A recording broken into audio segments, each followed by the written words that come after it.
আমি একটু আপনি তো দুর্যোগ ব্যবস্থাপনা উপদেষ্টা, এই দুর্যোগের কেন এরকম ঘটনা ঘটছে বলে আপনার মনে হয়? আমি মনে করতে পারছি না, তদন্ত না হলে তো বলা যাচ্ছে না, মনে করলে তো হবে না। এটা একটা আগুন দুর্যোগ তো বটেই। এটা যখন হয়েছে তখন তো অফিস বন্ধ ছিল, তো এটা তদন্ত হচ্ছে, তদন্ত কমিটি করা হয়েছে, তদন্ত কমিটি পূর্ণাঙ্গ তদন্তের পরে বলা যাবে। এখনো পর্যন্ত কি অবস্থা? ভিতরে আগুন নিভে গেছে, আগুন নাই, ইলেকট্রিসিটি তো নেই, অনেক কাজ হচ্ছে না সচিবালয়। সচিবালয় কাজ হচ্ছে, হ্যাঁ কাজ হচ্ছে। আপনার মন্ত্রণালয়ে কাজ চলছে? আপনি তো আমার মন্ত্রণালয়ে কাজ হচ্ছে, আমি এতক্ষণ তো মন্ত্রণালয়ের কাজ করে বেরোলাম। আপনার মন্ত্রণালয় থেকে তদন্ত কমিটি করবে? আমার মন্ত্রণালয় থেকে হবে না, এটা স্বরাষ্ট্র থেকে হবে। অলরেডি এটা তদন্ত কমিটি গঠিত। সচিবালয়ের ইতিহাসে সবচেয়ে বড় ঘটনা ঘটলো, এটা নিয়ে আপনার কি অভিজ্ঞতা? আমার অভিজ্ঞতা যে এত সুরক্ষিত জায়গায় এরকম আগুন লেগেছে, সেটা আমাদের সবাইকে তো উদ্বিগ্ন করেছে।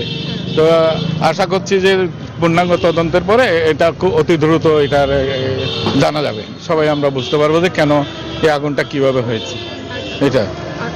কিন্তু তারা সচিবালয় ঢুকতে, ফায়ার সার্ভিস ঢুকতেও কালকে 6 ঘন্টা লাগছে আগুন নেভাতে, এত বড় জায়গায় কেন? Double million offer, Walton fridge কিনে পেতে পারেন 20 লক্ষ টাকা, রয়েছে কোটি কোটি টাকার নিশ্চিত উপহার। সময় লাগলো। ওইখানে কিছু স্থাপনা আছে যে তাদের ফায়ার সার্ভিসের ভাষ্য মতে এখানে ওই যে আন্ত মন্ত্রণালয়ে যাওয়ার জন্য কিছু স্থাপনা সিঁড়ি ইত্যাদি করেছে, যার কারণে ফায়ার সার্ভিসের গাড়িগুলো যাইতে পারে না, ঠিক সময়ে যাইতে পারে না। এখান থেকে তো নিশ্চয়ই একটা আপনাদের শিক্ষা আছে যে এত বড় জায়গা আগুন। শিক্ষা, অবশ্যই শিক্ষা, অবশ্যই।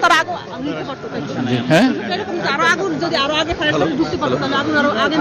আরো আগে ফায়ার সার্ভিসের ডিরেক্টর ডিজির মতে আরো 1.5 ঘন্টা আগে আগুন তারা মিটিগেট করতে পারে, এটা কাছে কাছে যেতে পারে। অনেক গুরুত্বপূর্ণ ফাইল কি পুড়ে গেছে বলে? না, আমার মনে হচ্ছে না, এখনো তদন্ত হচ্ছে না, কারণ এটা পুরোটা ওপেন করা হয় না। কথা বলছিলেন দুর্যোগ ব্যবস্থাপনা ও ত্রাণ উপদেষ্টা ফারুকী আজম, তিনি সচিবালয়ে গিয়েছেন এবং তিনি সচিবালয় থেকে বের হয়ে উনি মুক্তিযুদ্ধ বিষয়ক মন্ত্রণালয়ের দায়িত্ব আছেন, সেখানে চলে গেছেন। উনি যেটা বললেন যে আসলে সচিবালয় ইতিহাসে এত বড় ঘটনা কখনো ঘটেনি, এটা নিয়ে ওনারা সরকার উদ্বিগ্ন এবং যেহেতু তদন্ত প্রতিবেদন, তদন্ত কমিটি করা হবে, তখন বের হয়ে আসবে আসলে এই ঘটনাটা কিভাবে ঘটলো, নাশকতা কিনা সেটাও উনি উড়িয়ে দিলেন না। এবং যেহেতু নাশকতার বিষয়টা তারা ভাবছেন কিন্তু কোনো প্রমাণ এখনো নেই।